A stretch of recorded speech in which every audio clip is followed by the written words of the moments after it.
Hi అండి, నేను మీ శ్రావణి. వెల్కమ్ టు శ్రావణి తెలుగు వంటలు. ఈరోజు నేను చూపించబోయే recipe Apollo fish finger fry. చిన్నపిల్లలు కూడా ఇష్టంగా తినేలా ఎలా చేయాలో చూసేద్దామా. ఈ అపోలో ఫిష్ మార్కెట్లో ఇలా ప్యాక్ చేసి ఐస్ క్యూబ్స్తో అయితే వస్తాయి.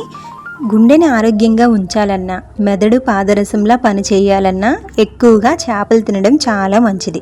చికెను, మటను, రొయ్యలు, చేపలు ఎక్కువగానే తింటూనే ఉంటాం. వాటన్నింటితో పోలిస్తే చేపల్లోనే అధిక మొత్తంలో ఒమేగా 3 ఫ్యాటీ యాసిడ్స్ అనేవి దొరుకుతూ ఉంటాయి.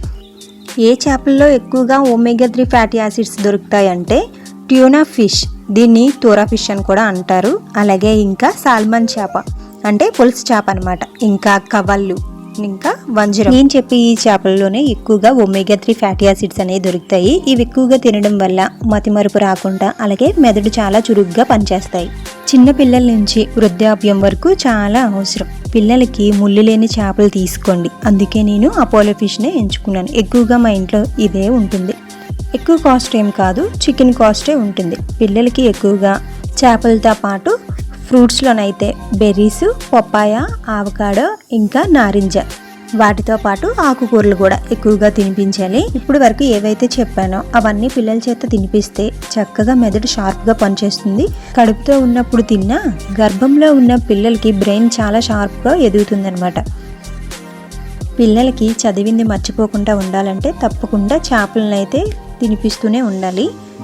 మన ఛానల్లో షార్ట్ వీడియోలోనైతే చెప్పాను పిల్లలకి ఏది తింటే బాగా గుర్తొస్తుందో అని. చదువుల్లో అనుకున్న పిల్లలకి ఏది తింటే బ్రెయిన్ షార్ప్గా పనిచేసి చదువుల్లో ముందుకైతే వస్తారో సో వీడియోస్ అయితే చేశాను. మీకు కావాలంటే చూసేయండి.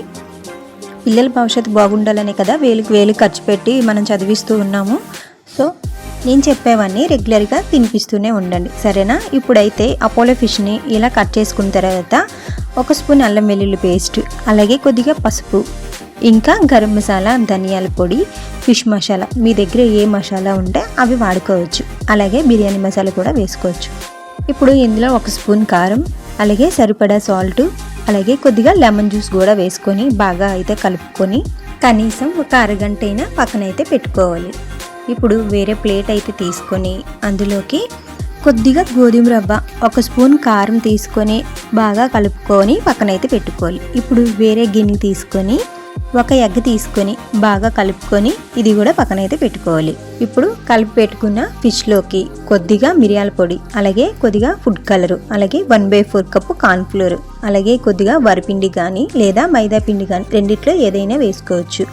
ఇలా వేసుకొని బాగా కలుపుకొని పక్కనైతే పెట్టుకోవాలి. ఇప్పుడు స్టవ్ మీద ఆయిల్ అయితే వేసుకొని బాగా మరగనివ్వాలి. ఇది మరిగేలోపు మనం కలిపి పెట్టుకున్న ఎగ్లోని ముందు డిప్ చేసుకొని తర్వాత రవ్వలో డిప్ చేసుకొని వేసుకోవచ్చు.